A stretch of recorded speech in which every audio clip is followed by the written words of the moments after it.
Right, welcome back, guys. Episode 42. As always, thank you to our sponsors, Usk Stoves. It's very hot today. However, if you do need a stove, a log burner, boilers, heating appliances, whatever you need, just go in there, give them a shout. 10% off whatever you order, as much or as little as you want. If you want to buy some firewood, if you want to kit out an apartment complex, whatever you need, they've got you sorted. Yeah, so thank you very much. Just mention us. Yeah, 10% S&C hour. Simple as that. Sorted. So, as you can see, we've got a guest today. Hello. Now, our guest, he's a bit of a different one. He's a weightlifter that has multiple Welsh and British records. He's competed globally for both Wales and Team GB, and he's done all of that before turning 17. Yeah. It's That's Tommy mental. Duggan. Yeah, that's a crazy story so far. It's Tommy Duggan. How are you, mate? Oh, good. Not too bad. I'm off for 3 weeks now from school. Oh my Which God. is a result. It's mental, isn't it? I've had exams after exams, and I've got 3 weeks of doing nothing. Nice. So this is such a good start. So, exams, so you're in sixth form? In sixth form. Yeah, what are you doing in sixth form? Biology, business, PE. So I've done 5 exams Nice. in year 12. So now year 12 basically done. Yeah. I do nothing all summer now. Yeah. Just class. Actually can't wait. What are you looking to do with those job-wise? Do you have a... I was going to say, they're very good for sort of... You're kind of funneling in somewhere. Funneling in. I want to do like sports rehab, like physiotherapy. Go down that type of route. Kind of Okay. gonna like interlink really with lifting. Nice. My thought process anyway. That was literally, I've just met Tommy, and we've been over some questions, and one of my ones was to do with being an athlete and then looking at jobs in that sport. Yeah. So it almost feels wrong to do anything other than have a job within your sport when you're so passionate about it. Does it just feel like a natural progression if that's what you want to do? Yeah. Because you're obviously a very, very good weightlifter. Yeah, because I think I enjoy it so much, and I enjoy like the community and like the people, and just love sport. I've always loved sport. Yeah. So I think it's just a natural progression really to go Go into something. something I enjoy. Yeah. Well, don't let me and Charlie put you off it. No. So, right, before we get into your weightlifting journey, then you mentioned sport. Yeah. Right, so you're 17. What was your first sport, and how young were you when you started it? First started gymnastics. Ooh.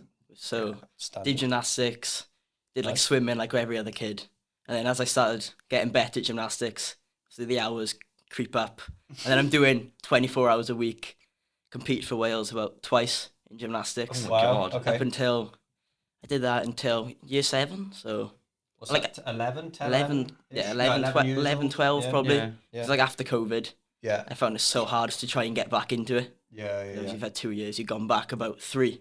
You've picked the most challenging sports in terms of Yeah. time and dedication, because swimming, if it is twice a day, early mornings. Yeah, luckily I was never that good at swimming. Okay. I dropped that pretty quick just to do gymnastics. Yeah. And yeah, gymnastics is an awful lot, isn't it? They pushed you very young, Yeah. very quickly into it. I think by the time I was year 3, or like year 4, so probably 8 or 9, I was leaving school on a Tuesday to travel down to Swansea to train with a men's elite team. From 12 until like 5, and then I'd go from there back to Cardiff. I was training at the time Oh my God. to then do more training. Where did that start from then? Do you have a family member that was like into gymnastics? Or It's like my sister just started doing it, and my parents just put me in because it's like both at got the same a time? bunch of energy, just let it out for a couple Something to hours, do. and then Just turned out that you were really good at it. I started getting better, and then all of a sudden I was like, oh, I'm doing 24-hour training weeks now. Yeah. Which is So you're a full-time crazy. athlete by the age of 7.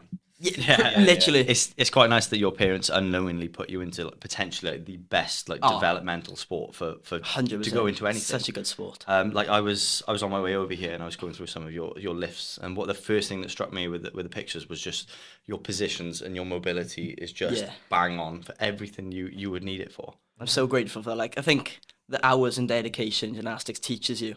Doing a sport like weightlifting, it's pretty good, and you get flexibility and everything else at all. It's easy now in comparison. Yeah, Yeah.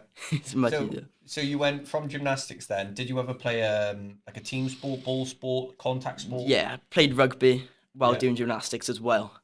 And then so I did rugby for until a year and a half ago. Yeah. So it's a stage I was doing, I'd quit gymnastics then. Yeah. It's like, I'm going to go full on into rugby. I'm loving rugby. I was with a really good team. We won like the cup 2-3 years in a row or whatever. Okay. So we're doing really well. Nice. And then I was like, I'll do some CrossFit to keep fit with my dad. My dad was training in CrossFit affiliate at the time. Shout out your dad. Yeah, shout out my dad. He got me into it. So I was like, I went along with him. I was doing trampolining for Wales at the time as well. Because like God, How many sports have you done for Wales at this point? I did 3 before at 14.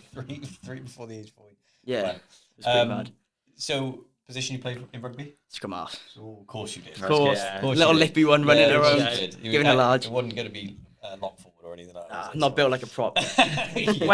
When you were young and you were doing so much and it was so When you were serious, young. when you were younger than Younger, you already yeah. are, sorry, what kept you interested in it? Because the last thing you want to do is burn kids out and put them Yeah. off because it's too much. I think I just had mates in it, and it was just kind of just like advanced play. Do you know what I Yeah, mean? Like yeah. gymnastics, we had a group of mates. We were just going around, not really knowing what we were doing. We do like 5-hour training sessions, have a cheese sandwich in between, and not realise that we've just done 5 hours of intense Real hard exercise. training, yeah. Like yeah. I don't looking back at it now, I'm like I couldn't do that. But at the time, I loved it. As long as the enjoyment's there, you Yeah. can go You're fine through a with lot. it. Yeah. Exactly. Yeah. Yeah, that's a good answer. It's a very good answer. So you go from playing scrum half, playing rugby, deciding, right, I'm going to do some CrossFit to offset the rugby, get Yeah. some fitness, yeah? And then what was the point where... So obviously you've gone from rugby, CrossFit, and now you suddenly ended up with weightlifting. Weightlifting, yeah. What was the transition like for that? So I was doing the weightlifting class about twice a week in like 1 and 2 endurance classes. In a CrossFit gym? In CrossFit Philly.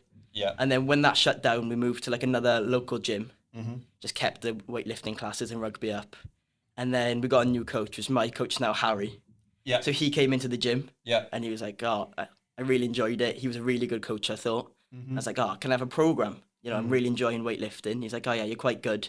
Why don't we just do a Welsh age groups or like an open competition? See how it goes. I went there, I think I hit like a 42 clean and jerk, a 20 or 30 something snatch. Yeah, I was like, oh, this is really fun. How old are you at this point? I would have been 13, 14, Okay. maybe. Very early, very Yeah. early I think on to just turned compete. 14. Yeah, yeah. So I was like, oh, I really enjoyed this. And he's like, why don't we do Welsh age groups in, I think it was like February up in Bangor, funny enough, where they all are. Yeah. Yeah. Went up there, Enough said. and then I got my first Welsh record, and that's where I got like the bug. I was like, oh, I'm good at this. I'm quite enjoying this now. But it was still always doing weightlifting for rugby Yeah. until I started getting more records, started progressing Start further, seeing the and, appeal of that. and then Yeah. I got the bug for it then, and I just haven't stopped. So you're naturally quite a competitive person then, by the Oh, sounds. really, everything anything. you're doing, yeah. Everything, like I'm playing FIFA against my dad, and I gotta beat him. Like we'll anything. talk about a competition you had with your dad on Boxing Day, which we've mentioned on here before. But Oh, that's this you. is- Okay, this adds you. yeah, that's you. Yeah. So right, okay, so you were very, very early on. You were already competing in the sport of weightlifting. Yeah. And when you were competing at weightlifting, did you then totally sack off rugby, or were you still trying to manage both at the same time? I was still managing both at Right. the same time. How did you find that for people who, because I we was- talk about it all. That was really difficult, I Yeah. thought. Because I was doing rugby, and I have a match on a Sunday, I have training, like district training on a Monday, and I then go do weightlifting training. I do like 1 or 2 weightlifting classes a week, play on a Sunday. I'd be doing literally non-stop training, weightlifting probably about 5 days a week, rugby training 3 days a week as well. So like, wasn't letting my body recover. I was about to say, did you ever feel burnt out at all? Surprisingly, no. I think I had, from Kid doing energy. gymnastics so many hours, I was just used to constantly the- doing something. Yeah. And until I caught up with me one day, I was like, I need to figure something out here. Yeah. So I dropped like county training or district, Yeah. and then just did rugby matches and rugby training. And then if I was before a comp, I'd stop rugby for like 3 weeks, Yeah. just to prevent Very sensible. Yeah. Prevent injury. Smart. Yeah, very, very sensible. So you don't play rugby at all now then? Not anymore. No. Did your coaches did they have anything to say about it? Were they a bit gutted or were they? My weightlifting coach, they were a bit gutted. Yeah. I think weightlifting, they were like, this is a good idea. Obviously, you don't know, one sidestep, an ACL could go. Yeah, Like, exactly. Literally anything could happen. We talk about it all the time, but like no one makes it out of rugby alive. When they come to us in the gym, it's very rare that someone's healthy, great positions, Yeah. no injuries. It is one of the hardest sports. 100%. I think with my rugby coaches, I was quite lucky. They were supportive. They were like, oh, you can still come, and you can come anytime. You can come to any training session if you're missing it. But we can see you're enjoying it and you've got like a talent in this. So we think you should. It's a sensible decision for you. Yeah. an athlete, which is nice to hear it from them. The last thing you want to do is hold a very talented child, young person, teenager back if they're interested in it. You know, whether it is your sport or not. I think as coaches they can see that. Yeah, absolutely. So with the weightlifting competitions then starting so young, when did you? So you started with Harry, started competing. When did you think, right, I'm going all in on this now? Was there a moment? Was there a record that you broke and thought, right, this is it? It's probably my first GB call up. So it was one because it was unexpected. So I'd done Celtic Nations, which was my first one for Wales. And when was that? How old were you when you did that? I think I was maybe just turned 15. No, I think I was still 14. So I competed for the under-17s. Yeah. So I competed like 3 or 4 years up. God, yeah. So that was like a pretty mad experience. I was sharing a room with like this 17-year-old boy I'd never met. Flown out to Ireland. Actually, no, we took a ferry to Ireland. Competed there. Was like, oh, this is quite good. I'm enjoying this now. And then I remember I came back from rugby training. Must have been about March, April time. And my dad and my parents are going nuts in the kitchen. I'm like, what's happened? They're like, you're going to Europeans for Great Britain. I was like, what? I didn't really know my dad had put an application in for me. And they'd been going back and forth. He's like, yeah, you need to go to Nottingham next week. You need to meet all the staff. You need to have a training camp with them. Yeah. And then a few weeks later, we'll be flying out. Because I wasn't in Team GB at the time. There was like 8 boys who were, and only 2 boys went, and I was one of them. Wow. So like I like progressed so quickly. I wasn't expecting to fly out to Greece. Yeah. So I was like, oh, maybe I got something here now. Yeah. Should probably take someone's backing you behind the scenes kind of thing. Yeah. What was that like then? Take us through the moment then. You know, you wore your first Welsh singlet, competing for Wales in Ireland. What was that build up like for that competition? Knowing that it was in a different country, outside of what you normally would do. I didn't have the best build up for it because I played my last rugby match Friday Night Lights. I was in the hookers channel. And a big number 8 comes round. I tackle him. I just get knocked out. Concussion for like 3 weeks. This is about 4, 5 weeks out. So I'm like, I couldn't really train. Had to build back into training. Flew out to Ireland. It was all like a bit of a dream, really. I was like, wow, I'm representing Wales again. This is such a nice experience. My coach was competing as well. So it was nice he was competing as well. Was that the last game you already had planned? Or was that kind of the... that was the catalyst for you taking a break from rugby, building into... Yeah, I was like, oh, before a comp, I should maybe not play rugby before, maybe just not in case. Get knocked out just in front of it. Yeah. So that was such a good experience. I remember I went out, I missed my first lift, my first snatch. And I was like, oh, I need to switch on here. I felt like everybody was like, the build-up was like, oh, you're representing Wales. And that was actually happening. And I couldn't really believe what was going on. So I was like, right, went out, made my second... Got another Welsh record on my third. I was like, right, that's it. Settled in. Clean and jerk went really well, and I was like, nerves are gone. By that nerves point. Are gone. And I just enjoying it then. Like my parents came out to watch as well, which is always a nice thing. Have they travelled with you all the way? Your parents? Yeah, they've been. That's awesome. They've been to Greece. They flew out to Greece for my first Europeans. Yeah. They came to Madrid last year. I think the only one they haven't been to was Malta in December, recently. And there was a RAF one because they told they couldn't get in the army base. Yeah. They told we couldn't have spectators. Yeah, you can't. Really? Yeah, it was like a full-on RAF base, which was quite cool. But they're like, yeah, your parents can't come in. So I was like, oh, all right then. Yeah. So competing for Wales for the first time, then the emotion of that, then getting the call up to go into Team GB.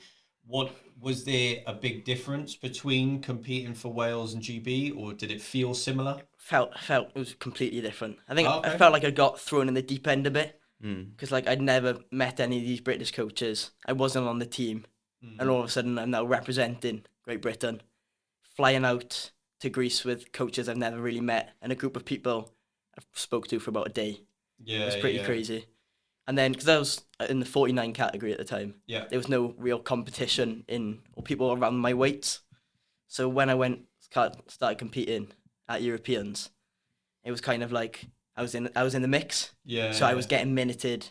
It was very. I was waiting for 10 minutes, which is stuff I'm not used to. I was normally used to lift, sit down 2 minutes, go out again. But this time I was there for 10 minutes, so I'd be minuted back and forth.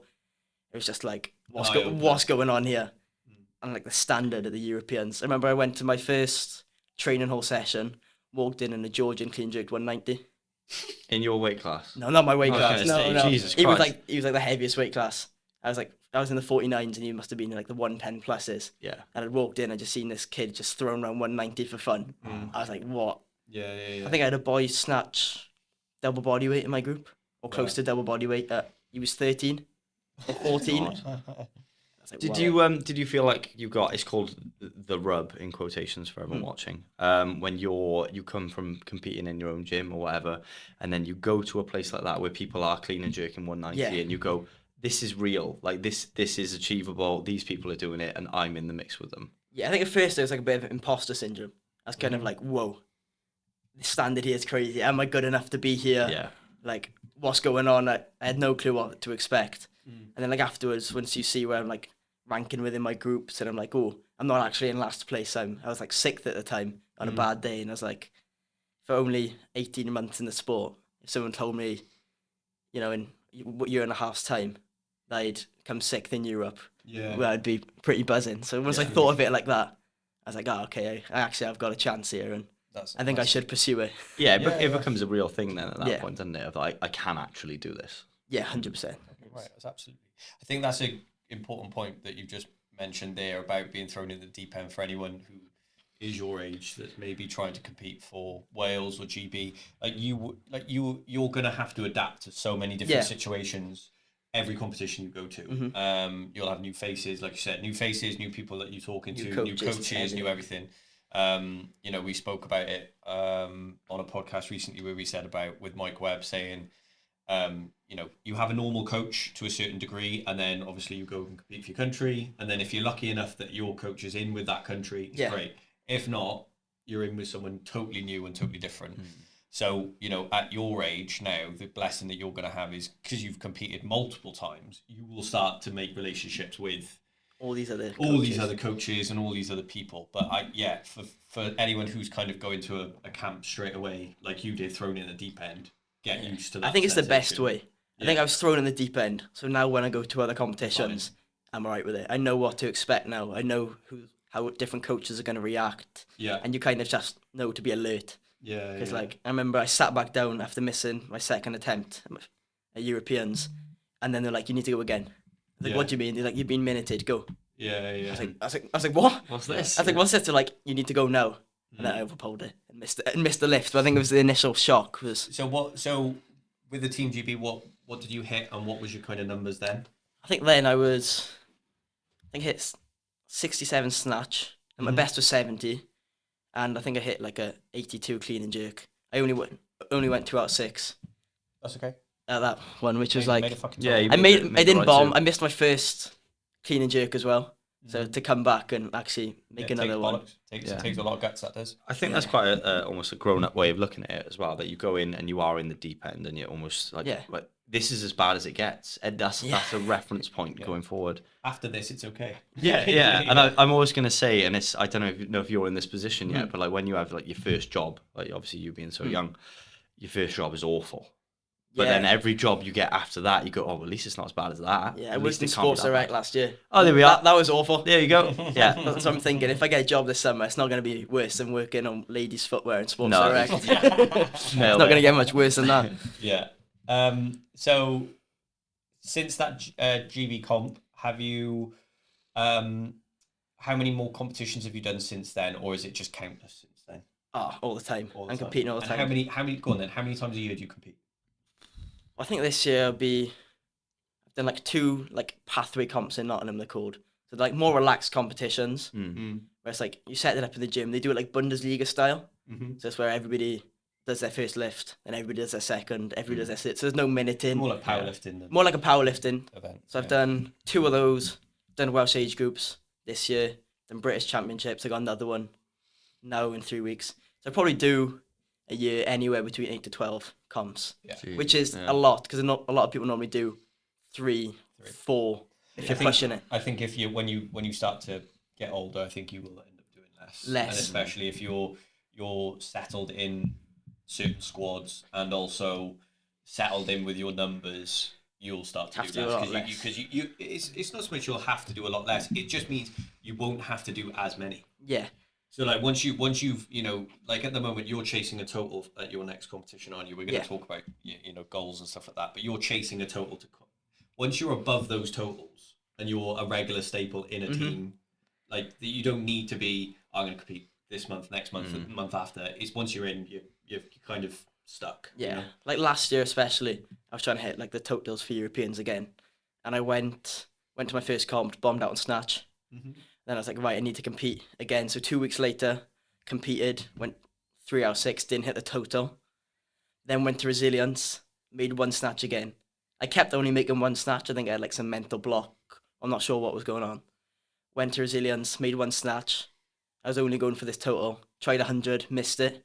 Tried 103, missed it. Tried 106, missed it. Got folded by the clean. Then got an email saying I had to go to this testing day in Nottingham, which was, it was 6 of us all trying to qualify for Europeans. If you hit the total, you go. If not, that's it. Made one snatch again. Missed the other 2. It's like, right, I need to hit 6 kilo PB to go. Made 100, made 103, made 106 on my last attempt to qualify to Europeans. And I was so buzzing with it. And it was quite nice to like get the weight off my shoulders because I felt like I'd had like this pressure. Chasing a total. And kept missing. And I actually did it. Like such a nice like feeling. Weight was off my shoulders. I can get back training again. Yeah. Because all I've been doing is taper peak for probably 2.5, 3 months. It was just carnage. Yeah. Absolute carnage. You can't live your life like that. There's too much. No, it was too much on your brain, your body. Yeah, I think it was the mentally fried. Yeah. draining. And there was like people in the room, like a girl had bombed and she was like devastated. She sat in the room crying. And like you felt, it was like so intense. You felt like happy to celebrate that you've qualified and all these other people in the room hadn't. You almost felt bad then. You felt bad. There was a girl crying. This one boy missed his last lift and didn't qualify. And they all cried and you're like, oh, this is brutal. Yeah. It was so tough. Such a young age for you to experience that level of intensity in mental, almost mental gymnastics, where realistically, how old were you when you did that? I was 15. 15? Like 15. Like, you've arguably got another 20 to 30 years of competing at good levels, and obviously by the time you get older, yes, you might not want to compete, but like at 15 to go through the punishment of, oh, I've missed my last lift, or I'm not qualified for this, I feel like I'm devastated. Like next week or next year you'll be in exactly the same position and you'll be fine and you'll do it, and then at 17 you'll do it again, and 18 you'll do it again. Like you've got so many opportunities for you to not have that stress. Like, but obviously as an athlete, I understand that you are very much in the moment. Like, this is the end of the world. How did you deal with bombing then? The first time I was devastated. Because 77 snatch, I've been hitting doubles in it in the gym. It's been flying. It's like a regular opener. But it wasn't even close. I overpulled it, underpulled it twice. And I was like, oh no. Like, I didn't know what to do. And it was the instant panic because I need to qualify for Europeans. I need to go do this next comp now. And then it was just like, I was like stuck in this loop of make a snatch, miss, go all out on clean and jerk and see what happens. And it just wasn't paying off. Which I thought mentally was really hard. Because I felt that, because I went the year before, I have to go again this year. Like everybody's expecting me to go. You know, I had like this, I think I probably put the pressure on myself that I have to go to this Europeans. Otherwise, like I'm not making progress like I should be. Did anyone help you with that mental side of it? Did you feel? I think like you my got coach support? was good and supporting me. He's like, obviously, it's one competition out of countless you're gonna have. Like, obviously, if you go, it's obviously such a good opportunity for you. And, you deserve to go. But if it doesn't happen, then this next year, the year after, and the year after, and the year after, he said like Europeans happens every year. Like, don't worry about it. It is what it is. It's hard to put that in perspective, isn't it? From Charlie saying it to you, like there's 10 years in between, but you really do have so much time to get it in. But like you said, it feels like the end of the world because this is the oldest you've ever been. This is right now for you. But if you made a mistake at 17 and you nail it at 19, you've still got the rest of your career to figure it out. Yeah. I think there's like we were speaking to Gareth, Addison's dad, we had him on the pod, and we were speaking about the first time that she bombed and like the best thing that she did was basically get back into training, book another competition in, and then she smashed that, and it's like all forgotten. I would say in your case, I would almost want to do the opposite. So where you had a run of competitions where it was clearly like anyone can bomb. Like, any like the best weightlifters in the world, you turn around and they bomb. And you go, how on earth did they bomb? But it's like a one-off. The next competition, they come back, they break world records, they do this. You would do the same in terms of you could bomb tomorrow, next week you could compete again, break all your records. But when you consistently see like a run of bad competitions, or like quote unquote bad competitions, where you feel like you did snatch, miss, stuck in loops, snatch, miss, that's a loop. Like, I wouldn't say then to someone like yourself, go compete again. No, you did very well to dig deep and to pull get it that out, clean and jerk. But like in for anyone who's stuck in that loop, I would say have a break, get back into training, like you said, get out of that feeling of not having to peak taper, because you don't realize how stressful that is on like anyone, let alone someone like you said. You've got exams, you've got everyday life growing up. You're going to be learning to drive now. Like, you've got all these external stresses that like training should just be a bit of fun. Well, I say a bit of fun. It should be fun, but I've never met a weightlifter that's doing badly when they're happy. Yeah. When they're happy, they're feeling good, they're healthy, happy, feeling good, they'll lift well. Yeah. But you did, that's really, really interesting to see that you pulled through that clean and jerk. Yeah, I think for me as well, like if I said to my coach Harry, I was like, I just want some time off. Yeah. I just want to relax. I just want to have a good training block. Don't worry about it. It would have been, all supportive. But I think I was probably my worst enemy at the time, being like, I need to do this. I need to get this competition done. I need to go. So I was probably like, it's probably my own thing, not realizing it's okay to not go to competitions. You're hungry for it, though. It's not, I don't think that's a bad thing at all. Yeah, you love it. I love it. What position would you need to get to then, where you don't have to do competition after competition after competition? Like, what do you need to be a part of before you can just do the big ones? So you have like some minimum standard for qualification with GB at the moment, and I think they're quite high for men, as you'd expect, because they base it off senior European totals, and they kind of go down. It's like, if you're on this rate at this weight category in, I don't know, 10 years, I'll be bronze medal at Europeans. So they kind of base it off that. So I think it's quite hard to get to a point at my age. Obviously, men, they go through puberty later and they grow later and put all their muscle on, about 18, 19. So I think it's quite hard at my age to be at a point where I'm like, I don't need to do these comps. I can just already qualify, because we're always pushing. I think once you get to, 23, 24, once you're at a high standard, you can kind of just pick and choose what you want to do. Yeah. I think now it's just constantly chasing at the moment, which is... I think you're right. A year for you going from 16 to 17 to 18 to 19, there's so much growth in literal growth. Like, your body's just going to change year by year, which is really impressive when you said earlier that you were 14 playing, 3 years up. Yeah. It's like that. Yeah, that is enormous, especially at that age. Whereas if it was 25 to 28, just, what's the difference? Expected, yeah. You said you feel like you're constantly chasing at the moment then. Yeah. As a young weightlifter like you are, what do you find is like the hardest part of weightlifting? Is it motivation to train, nutrition, just getting to the gym? Like, what do you find hard about it? Getting to the gym is a bit of a nightmare at the moment. Yeah. I can't drive yet. Yeah. So like it's worst is like when it's winter, I gotta walk to the gym in the rain. I turn to the gym, I'm soaking cold. And then trying to motivate myself to train after a long school day. Like, I think that can be quite hard some days. Yeah. Where you just can't be asked. And then it's like, I got to walk 15 minutes to this gym, do a long warm up. I got a heavy session to do. But I think I found training by myself originally really hard. That's why I really love going up to SSC now, Tuesdays and Fridays. Getting up there, like surrounding yourself with people when you can't be bothered. Really, really helps. You need to watch the Dorian Yates video on trudging through the snow to get. Do you know who Dorian Yates is? No, I don't know who he is. God, we're old. Do you want to do this one or just YouTube Dorian Yates? Right, okay. That's my homework. Yeah, I one of the first times I met you, talked to you and Chloe, actually, I said about John North. Yeah. I said, that's your homework. I said, go watch John North's greatest moments. Yeah, and Donnie Shankle as well. Yeah, I found like the 200 one from Willpower and sent it to Nick. I was like, this is what you're on about. He's like, I haven't seen this video in years. He's like freaking out about it. Yeah. Go on then. So this was an interesting one for me. Who are your go-tos to watch then? Because you're obviously this generation of weightlifter. There's obviously so many new ones that I don't know. I look at them and go, but then everyone's like, oh, this is the new. You know 10 times more than me as well. This is the new guy. So. This is the new this. Who's your go-tos and who do you take inspiration from? Charlie McCoy. No, don't take inspiration from. I don't. I think first was Mikey. Because he used to train at CrossFit Philly. Yeah. So I went to the Commonwealth with me and my dad. We went to go and watch Mikey. Oh, you were there, were you? Yeah, we were there. Nice. Because my dad was like, oh, he's known him since he's about my age. Yeah. He's like, oh, let's go see him. It's only up the road.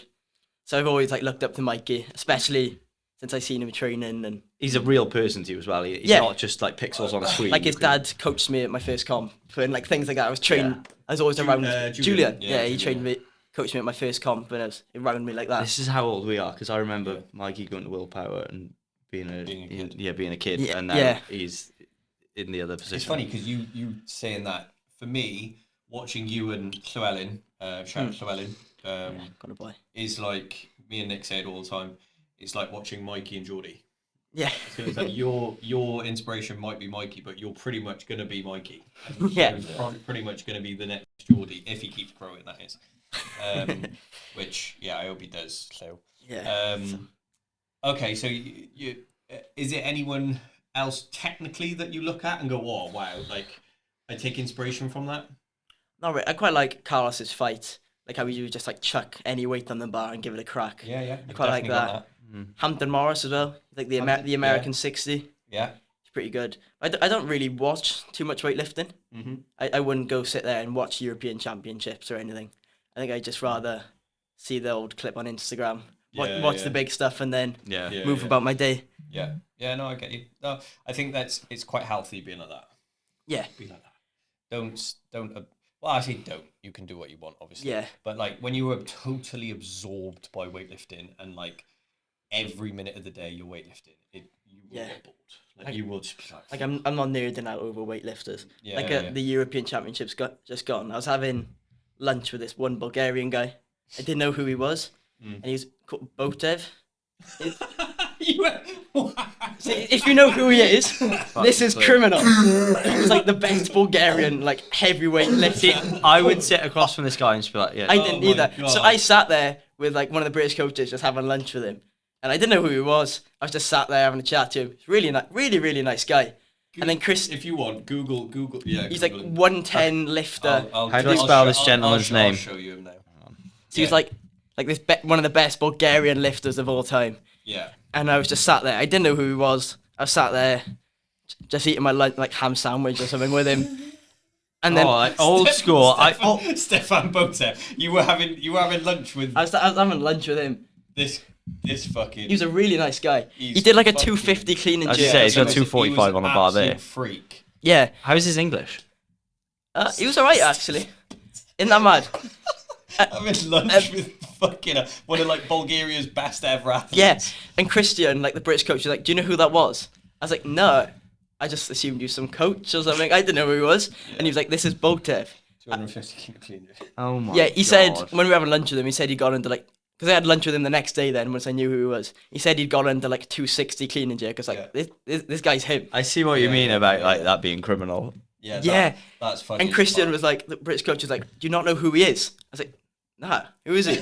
And then he was showing me all this. I was like, I feel like a bit of a mug because I was just sat there, completely oblivious who this guy was. Wow. And he's probably the best Bulgarian heavyweight of all time. Jesus Christ. That's funny. That's fucking brilliant. Yeah, for some people, this is What did you have for food? Oh, it was awful. It was this school canteen we were seeing when we were in Madrid. Yeah. And they would just have some mystery meat in sauce and cold. Right? Yeah, I lost about 1.5 kilos out there that week. Pony meat. Yeah, I won the best, but it was mad because I just kept walking around afterwards and he'd be like, "Are you okay?" I'm like, "Yeah, I'm all good." And I'm like, "Wait, this guy's actually class." You knew who he was at that point. Yeah, I knew who he was. This guy knows who I am. He came up on vintage weightlifting that day, and I was like, "Oh." He probably thought you were cool though, because you weren't swooning over him and go, "Oh my god, can I have a pit?" and being weird about it. He's probably used to people fanboying over him. Yeah, it's probably nice to just eat your horse meat with some random kid. Yeah, exactly. Nice guy though. So, you've had some pretty special moments by the Yeah. lines. What has been your favourite moment and your hardest moment in the sport so far? Favorite, I think my first British representing Great Britain was Where was really that cool. to? That was in Greece, Thessaloniki. Right. So that was really nice. Yeah. Staying in a really nice hotel. We had, you know, like Lasher's like physio doctor Giorgio, yeah. So he was there. He was all sunbathing next to us and all having photos with us and stuff. So you get to meet some really cool people. Getting to meet a bunch of like all seeing all how different people train, meeting all other countries, like the Italian team. I think I really enjoy traveling the world, and it's like seeing how other people train, things like that. So that's nice. And then my low was also in Europeans last year. Where I did a 105 clean and jerk, and just got folded. I did the dip, and that's all I remember. And I just fell, and the bar smashed down onto my knee, 105. Yeah. And all I remember is just waking up, lying there, being like, "What's happened?" Like they had like the flag trying to cover me. I'm like, "Oh, I'm fine." I stand up, and my leg had just gone. Luckily, I didn't injure it badly. Which it could have been if I wasn't flexible, I would have been buggered. It would have been so bad. But then I had to have weeks off just because of the swelling. I just couldn't move my leg. So I thought that was quite hard. Having like a high, doing all right at clean and jerk, going for a PB, I think it may, or like 1 kilo below my best at Europeans to like that. Yeah. Limping around Madrid in agony within about 30 seconds was probably my low. Go on. I was gonna say, you said the hardest part about it all would have been the travel. Yeah. What I was gonna, so one of the questions I had was, balancing, because you're at this age now. Is it hard to balance a social life and everything else outside of weightlifting and being so competitive with it? Yeah, I think it can be hard, but luckily, like some of my best mates now are through the sport. Yeah. So when I do train with them, I'm having the social as well as training, which works out really well. You're very much on the same page as well with it. That if you Yeah. had friends who weren't athletes, they'd be like, "Oh fucking hell, it's just a bit selfish. You're training all the time." But Yeah. they all get it. Everyone's on the same page with it. I think initially when I started, my mates were like, why are you trying so hard at this? Like why are you spending hours in the gym? And then it's quite satisfying now when some traveling the world, like, this makes sense now. I'm a bit jealous of him. You don't have to justify it for to my those country, people. I've No. competed for Team GB. Like, this is why I'm doing This is why I'm doing it. Yeah, they've realised now. So when you just said there, when you smashed your knee up, I remember you coming back, and you were very sort of restricted to what you could do and move and walk and do all sorts. How was it coming back from that? It was hard. I think it was mentally hard because I just had like such a hard year training anyway. Of like all missing the comps and build up, and then I had such a good build up to Madrid. Because I remember I came to SSC for the first time on the build up. Yeah. Because I was really struggling training by myself, and I hit like I think my first training session with you, I hit a 85 snatch for the first time for a big PB. Yeah. And it was going really, really well. And then basically overnight, I couldn't walk. I couldn't do anything properly. Yeah. So I found that mentally quite hard. But then I also looked at like the positive ways I can get like my upper body stronger. So I used the time doing like pull-ups, bench press, shoulder press. And then once like all the swelling had gone down, just trying to get my leg strength back up was the hardest. Yeah. I think I remember just doing eccentric squats, 60 kilo for like 5x5s just for weeks and weeks on end, just trying to get my leg strength back up. Yeah. And then I remember just slowly taking off the PBs. It's like, my first 100 clean back after injury, first like 70 snatch back, and then just slowly taking it off. And then within a couple of months, I was back to normal, luckily, which was great follow on a bad injury, really. Yeah.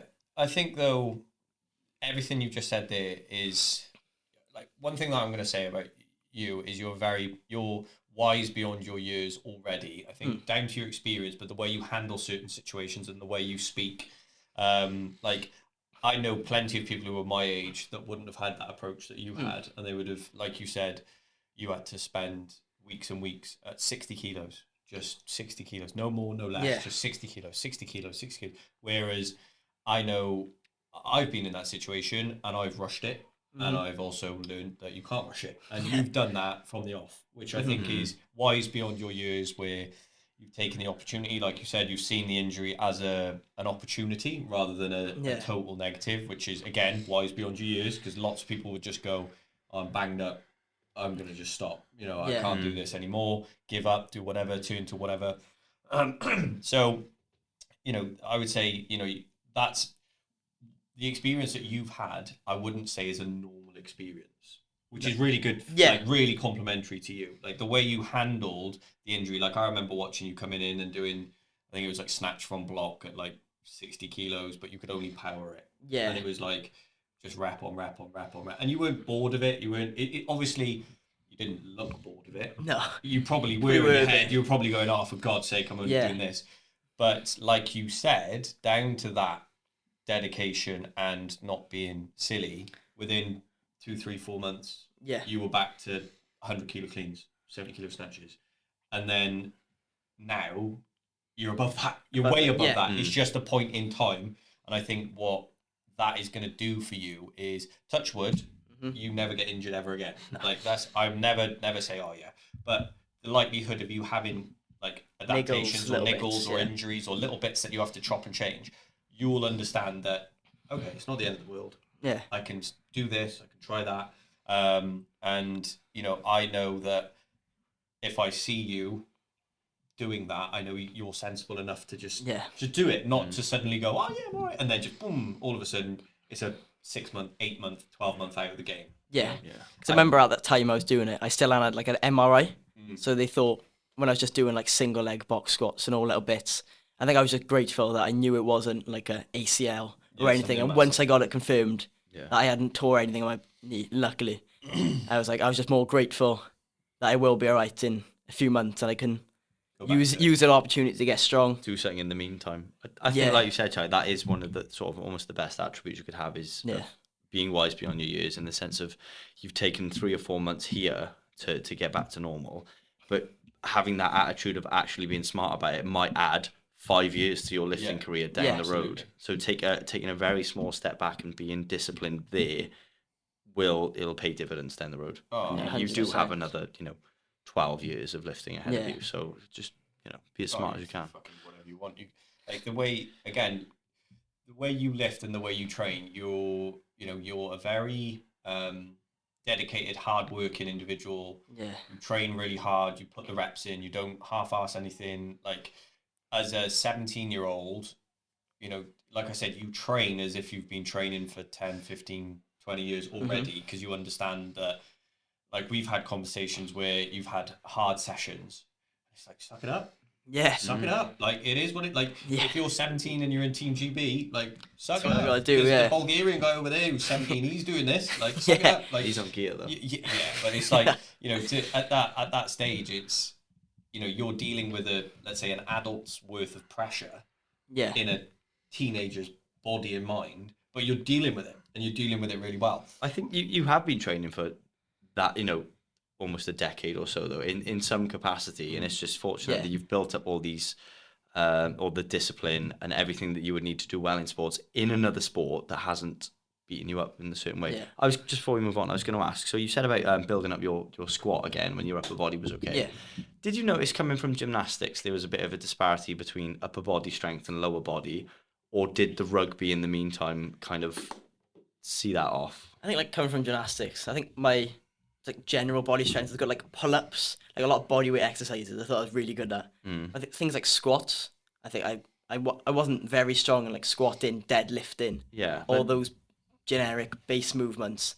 But like I could just do sets of 20 pull-ups with ease, but then could barely squat 60 kilo. Yeah, like the difference. Gymnastics come in and you see that the guys that do the rings and they've got enormous biceps and forearms and they're huge, but the legs are kind of spindly and they don't do that much.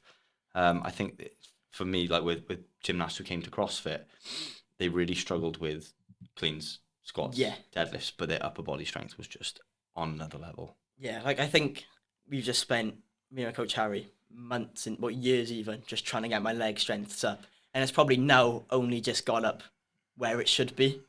Because I remember before I'd be hitting a clean in a comp for a front squat PB. And I used to split jerk more than my front squat. And I used to do like all things like that, but I just didn't have What are your squats at the minute? My squat is 150 back squat, but I've been doing 4 sets of 5 at 140, I just haven't maxed it out in a Yeah. while. Yeah, So I'd I'm argue hoping to that's- think around 160 is what next time I max it out I'll be looking for. Yeah. But At what body weight is that? 60 kilo. Yeah, that's crazy. 60 kilo. What's that? 2.5? Over Two- 2.5? over 2.5, Yeah, yeah. 150 be 2.5. That's like I'd want to get a triple bodyweight back squat soon. That's what I'd love to get. I think that's so satisfying. Yeah. Triple bodyweight back squat. Yeah, that's insane. Like a double body weight is very impressive. 2.5 is crazy, but triple is just Triple is yeah, elite. Yeah, that's what I'd love to get. Yeah, it's fucking phenomenal. Going into then a competition that you did recently. Yeah.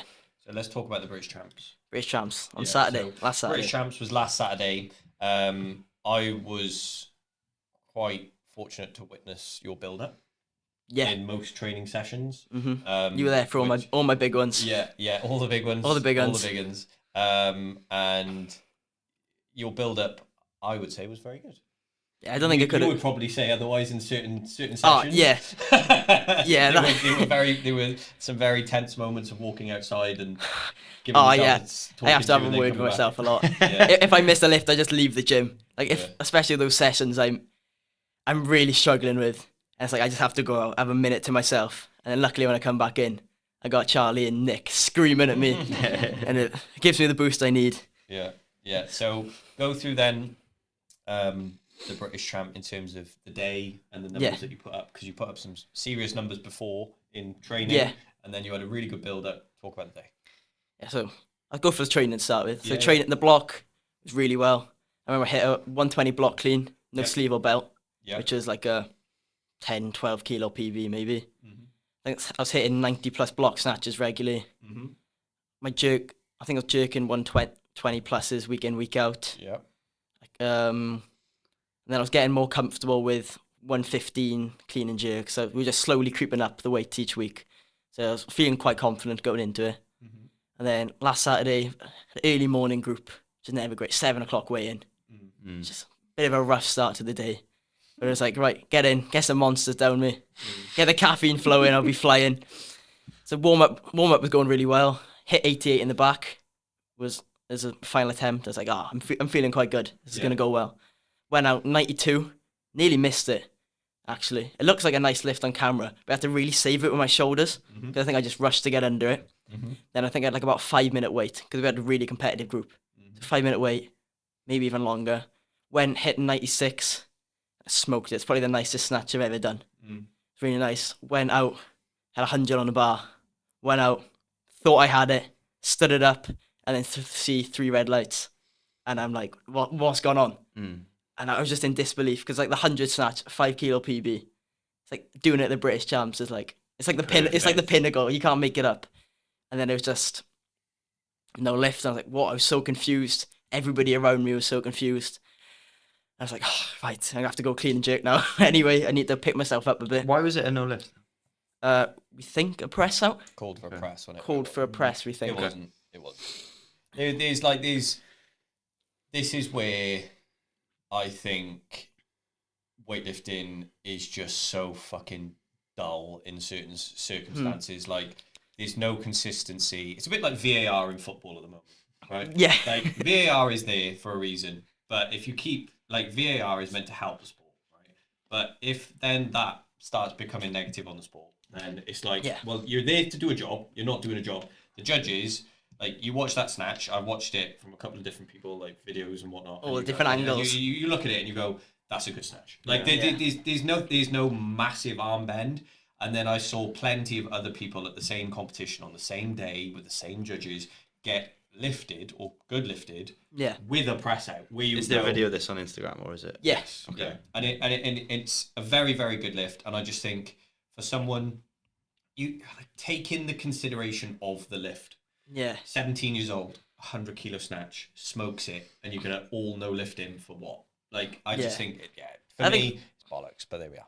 That's my rant on. I think for me, the annoying thing is the 100 snatch is like, it's like in CrossFit, in weightlifting, anything. What the fuck was wrong with that? Yeah, exactly. The thing is, right, if that was in CrossFit, that would have been obviously that would have been a good lift. Yeah. You could do a lot and- more in CrossFit. You could have caught that with both arms bent and still good. Yeah, and that would have been, you could have bounced it off your head. It would have been a good lift yeah. in CrossFit. But the problem is, like you said, with VAR, it's down to like, human discretion of who's judging what you're watching. Like with the judges, like obviously they're human. They all make the odd mistake, and it's fine. But I think it was just more the fact that everybody else told me it was a good lift. I knew it was a good lift. I even had another TO who was on a different platform tell me it was a really nice lift. Yeah. And I'm like, If everyone came up to you and they went, "Unlucky mate, that was a press out," if everyone said it unanimously, you'd go, fair enough. Yeah. But they've almost, not for me to make it worse now, they've robbed you of that moment essentially at the British. like I'll never get my first 100 snatch back again. Do you know that moment? Everybody like that Garen willpower moment where everybody going nuts. Yeah. And it's like before I even stood it up, I see 3 red lights. I didn't have like a second to be like, happy. Yeah, have that happiness. So I was like, it was just confusion, really. So you've gone from like, explain that feeling then for people, because I say this to people all the fucking time. Like, it doesn't matter whether you do amazing in your snatches or shit in your snatches. Next job, like the next job, you fucking like don't sit there like. I was gonna say something rude then. But don't sit there being like, oh yeah, I'm amazing, I'm the best, when you've just finished your snatches, and also don't sit there going, oh god, the world is ending with your snatches. Blank that shit. Think about it afterwards. Have fun afterwards. You've got clean jerks, which is arguably the hardest most important part. Like, how did you go from that to clean the jerks? So after my snatch, I went outside. I went outside just for a second. I was like, right, calm down, get your breathing back. We'll go back now. Start warming up. Yeah. So I had a pretty solid warm up. It's quite a hot day in there. There's so many bodies. So you have 3 platforms all in one warm up area. So boiling, and I was like, right. Last clean jerk, I think I did 1012 in the back. 1012. 1012. Oh, that would have been a big one. 112. One day, 112 in the back. And I was like, right, sit there now. And it was such a tight group. We had jury calls, we had everything. So I think I sat there for 12, maybe more minutes, just not doing anything before my first clean and jerk. So I went out for my first one, got called for a press out on the jerk, which is... probably was a press out, to be fair. That one was a press out. It's like, right, I need to go back. I need to sort myself out here. Went in the back, made 116, smoked it. And then came out for 120, my final attempt. Stood the clean easy and just rushed the dip. And I thought it was for a medal. I thought if I didn't make that, I didn't medal. So I was fuming. I was absolutely gutted. I missed 120 because I'd hit it in SSC the Friday before, really nice. And I was gutted. I walked out. I was like, I've just bottled a medal here. I should have a med, and I bottled it. And then I came back in and found out I came second. So I was like, that's all right then. Obviously I was still annoyed with myself that I clean and jerk didn't go great. But I was like, at least I still come second in Britain at the end of the day. The thing you can take away from that, though, is obviously you've already done 120, but you're leaving that competition with a fire in your belly, but you're also leaving it with the fact that you did clean it and you missed the jerk down to something technical. Right? Yeah. What the worst thing would have been is if you go into that clean, you absolutely clock the clean and it fucking folds you. Yeah. And you go, I am miles away from that. Like, in the next competition now, 120 is probably going to be maybe a second lift. Yeah. Once I get this little technical change sorted, it's going to be flying up again. You now know, like, right, I've got that. Like, it's in me. I've got it. I've done it once. I've cleaned it again. I've nearly jerked it. That's a good situation to be in going into the next one. You need that fire. That's good. What I was going to say is in between, you said about, if you snatch really well, don't sort of rest on that. And if you snatch really poorly, don't dwell on it. Yeah. Your situation, you could have done either, because you could have gone, all right, I missed 100, it was a press out and been pissed off about it. Or you could have gone, fuck them, I snatched 100. As far as I'm concerned, that was a good snatch for, 97 out of the 100 people watching. It's just those 3 who ended up being your judges. And going into the cleaning, it was just so much more confidence of, no, that was a good day out. That was a good session. Yeah. I think it was like, I was kind of like, right, I need to, if it's going to be tight today, like the calls are going to be tight, I need to make sure I'm on it. Don't give them an excuse. Never give them anything. Yeah. Never give anyone any second thought of, did he? Like, I've said to you a couple of times where if you stand up and have it clean, don't waste it. Yeah.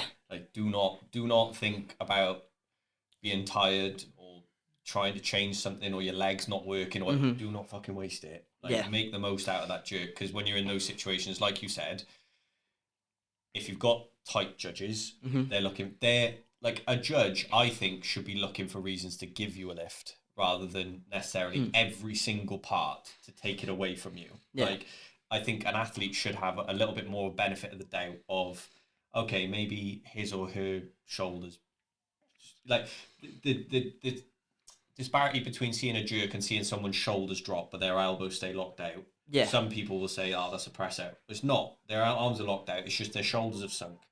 So give the athlete the benefit of the doubt in that respect. If you're not sure, give them the benefit of the doubt. But I think a lot of judges nowadays go, well, I'm not sure on that, so I'm going to give them a no lift. Yeah. Like, I think it should be the athlete's point of having that little bit of benefit of the doubt. But yeah, if you can train with that intensity, going into a competition, then it's just second nature.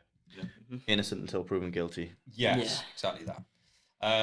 Going forward then, after that British, are there more competitions that you're looking forward to in terms of big ones?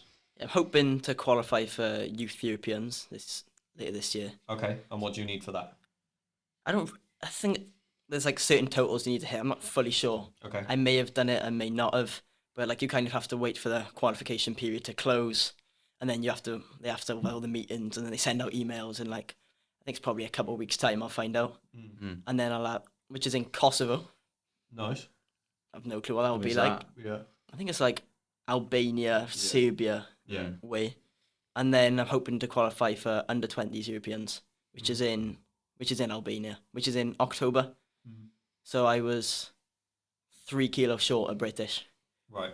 Which is a little bit annoying. If the snatch had given it, I would have hit it. But then it's also I can go in 3 weeks now, or 4 weeks up in Nottingham to do this comp and hopefully just tick it off and move on, forget about it. Yeah.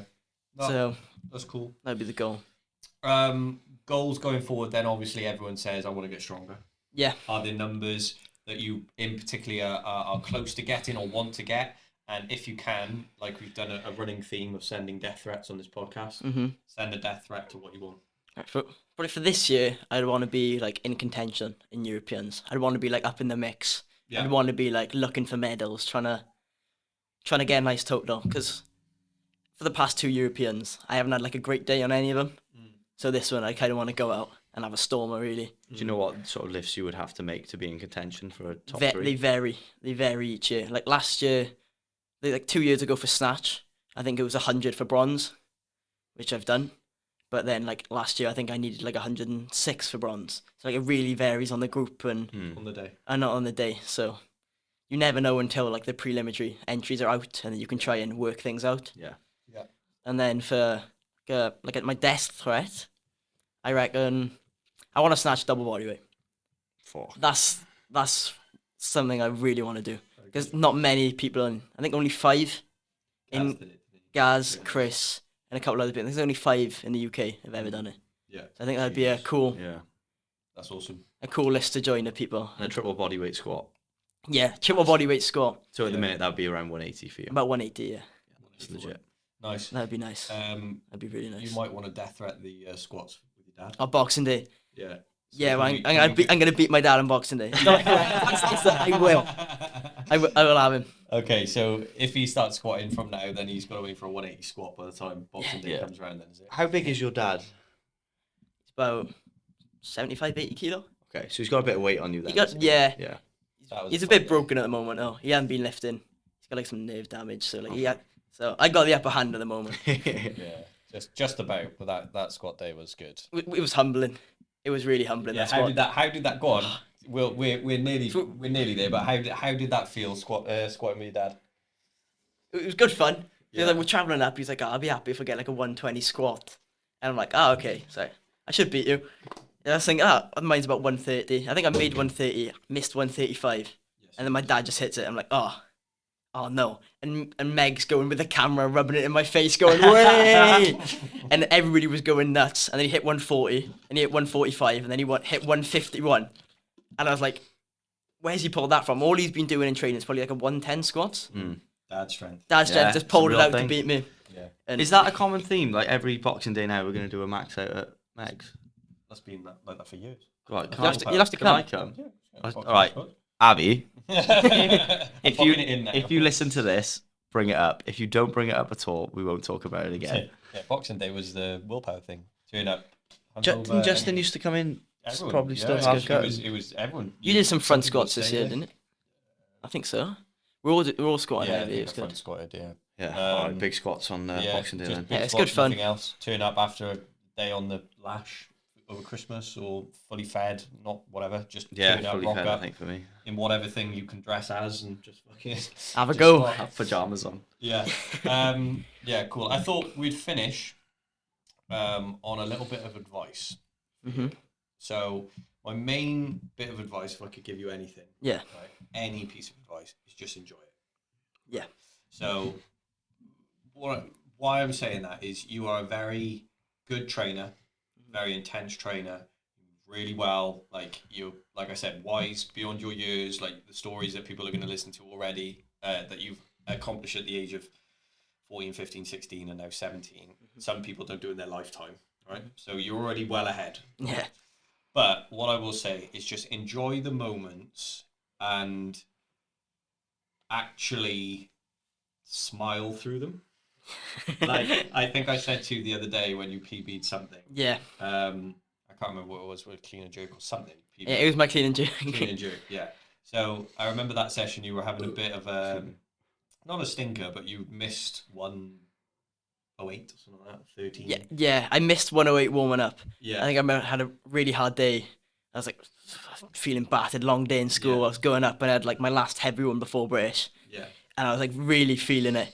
And it was like, luckily, like you and Nick and everybody in the gym like picked me up to actually move on because I missed my 2 snatches as well.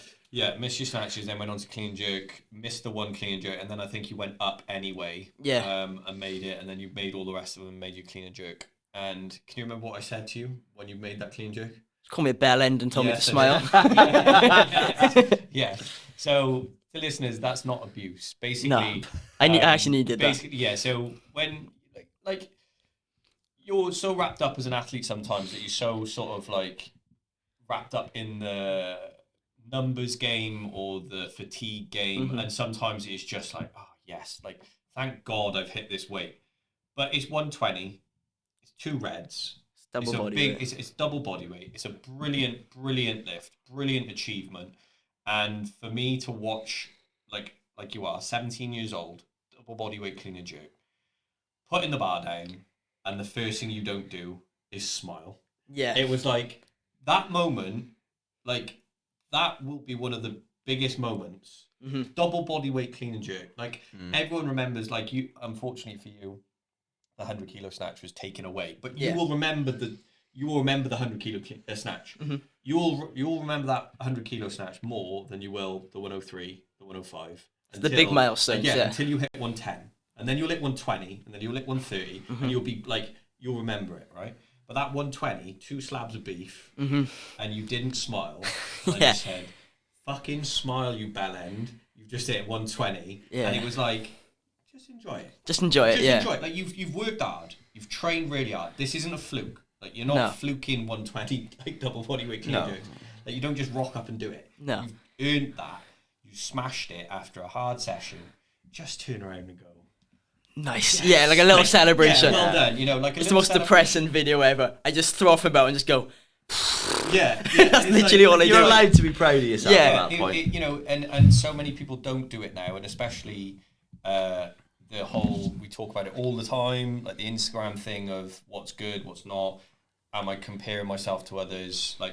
But just having that attitude of you hit a nice snatch, celebrate it. Yeah.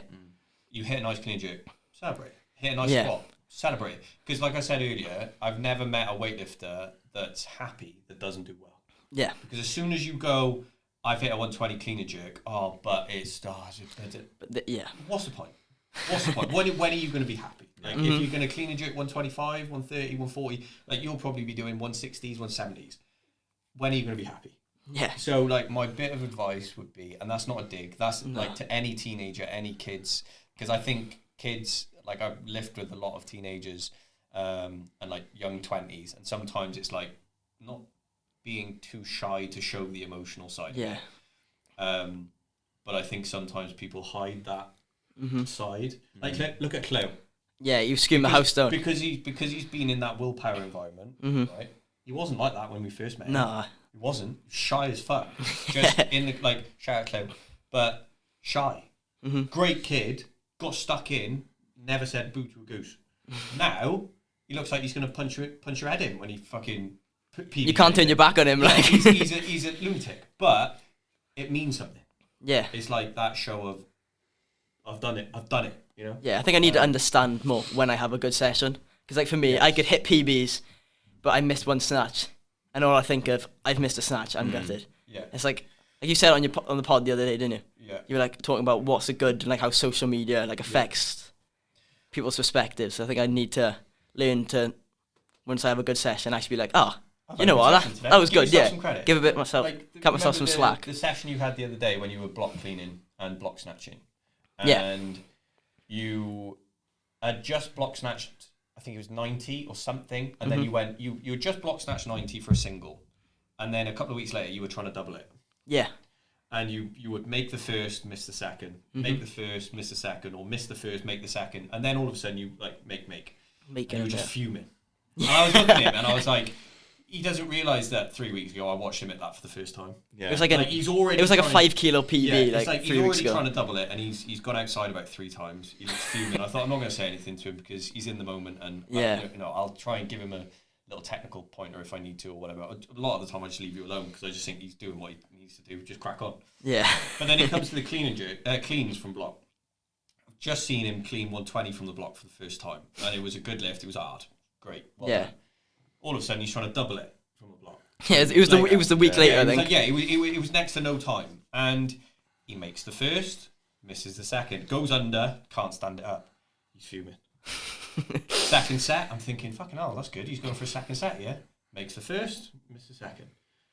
Right, okay, now he's made 2 120 cleans after, like, last week. He's only just hit it once. Yeah. Now he's made it twice. And then the third time, I think, did you get under it? I think I got under it first, and then I just pulled it. Yeah. And I didn't get under it. Yeah. So and I was fuming. You were absolutely fuming. And I thought, at this point, I'm going to have to step in and say something. So I was like, you have to... It's probably really painful to watch, isn't it? It's brilliant to watch, mate. Yeah. Like I said, you keep... we use Nick as an example, but you keep me and Nick young. You know, very much like you're in there, you're training hard, you're moving. You know, you might look at Mikey and stuff like that, but I guarantee someone like Mikey would probably look at you and go, well, fucking hell, shit, like, okay, he's training hard, like, I gotta put a shift in here, like, lead by example almost. But I think I come up to you and said to you in the end, like, you do realise, like, you just hit your max clean off block 3 times in a row, you've also got under it twice, you've also, like, hit 90 kilo snatches about 8 times this session. You were like, oh yeah. And it was like, so just fucking calm the fuck. I think I need somebody to like burst my bubble sometimes and be like, you've actually just done this, and I'm like, oh wait, I actually have. Yeah. It's a hard balance though, isn't it? Because you get some athletes, I think Tiger Woods was one of these, and if you like, you're obviously so ambitious, you're like, right, 90 from blocks, 3 weeks later I want to double it, and like it's fantastic that you're pushing for that, and then if it's the getting annoyed at yourself that gets you there, it's a hard balance of trying to get a positive from it, you know? Yeah. If you're thinking, fuck's it, I need to be better, and you actually get the end outcome because of that, it's hard trying to say, don't do it or do it, but you need to almost be merge the two a little bit. Like I think there's a bit of middle ground, and I think it massively depends on the person. But like taking the positives from the session of, like you said, mate, this was a PB 3 weeks ago, and you've hit it like 8 times in a session. Like, be happy about that, and then for you to go, oh yeah, fucking hell, actually, that is really good. Like, I think there's a middle ground there as well. Definitely. I think because I'm probably coming from gymnastics, I'm used to everything needs to be perfect. Like such a perfectionist now. Yeah, it's probably like just in my head. It's like I need to make everything as good as I can. I need to make everything. Oh, absolutely. But then, like Charlie said, it's like, I guess, putting it in perspective of you hit this for a single and this was a PB. Yeah. Like, you will get perfection out of it, and you will hit a double hit, but you know, enough time needs to pass that happens. And you have to. It's hard for you to understand now because, like you said earlier, you're your age now, but there will come a point in your life where you'll look back and you just go, I know it. You'll realize it's not about being perfect. Yeah. What you're doing right now is perfect. Like you're working hard. You're learning the movements. You're perfecting the movements. You know what your body's going to do. You know how to do it. You know your percent. You know all this. At some point in your life, you'll just go, I'm just gonna fucking snatch this. Like, I'm not gonna worry about like what it's gonna look like, what it's gonna. I'm just gonna fucking snatch this, or I'm just gonna try and jerk this, or just gonna try and squat this, and you will then be able to look back and go, oh, it wasn't about being perfect. It was just purely about turning up every day, doing the work, grafting like you're doing. And, you know, whether that's whenever you snatch 110, 120, 130, whatever it's going to be, like, the perfect doesn't matter. No. You won't care. No. You like if you had taken a step on that 100 kilo snatch, you wouldn't have cared. No, I wouldn't have cared. When you snatch 110 and you hold it down in the bottom for a little bit longer than you need to, or you take a little step, or it nearly goes over your head but you save it, you will not give a fuck. No. I promise you that now. You will be so amped that you've done it that you'll be like, yes, 70%, be perfect. Yeah. Be brilliant. Be 75%, be perfect. Be brilliant. Be 80%, be perfect. 95% plus. Just do it. Just do it, yeah. Do the thing, you know what I mean? But yeah, I think, that's a fucking good point. And just like in gyms and stuff now on a different level, does it annoy you when people they PB, and we just got a PB bell in our gym now, which is the loudest thing you've ever heard, when they, let's say they squat or deadlift or snatch or clean or whatever, a PB, and they go, oh yeah, but it wasn't very good though. Of course it is, That is the heaviest you've ever lifted. Like, what did you think it was going to look like? You want it to look safe and you want it to look well, but it's never going to look like 70%. No. Like, so again, just be happy with it. Just be happy with what you're doing. Yeah, mate. Honestly, like, couldn't speak highly of how you train. You know, the attitude that you bring, the way you're training. Like, there's no question that you want it. So, as long as you're enjoying it with the want to do well, you'll just fucking fly, mate. But you got any more questions? No. You got any questions for us? No, I can think of no. That's a new one. Yeah, that's fine. Any questions? Well, I thought being so young.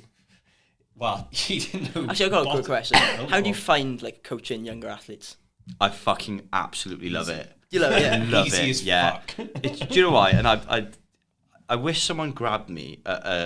It sounds weird, grab me, but if someone took me aside as a child and they said, you know that kid in your class that's faster than you, that kid's stronger, that kid can do this.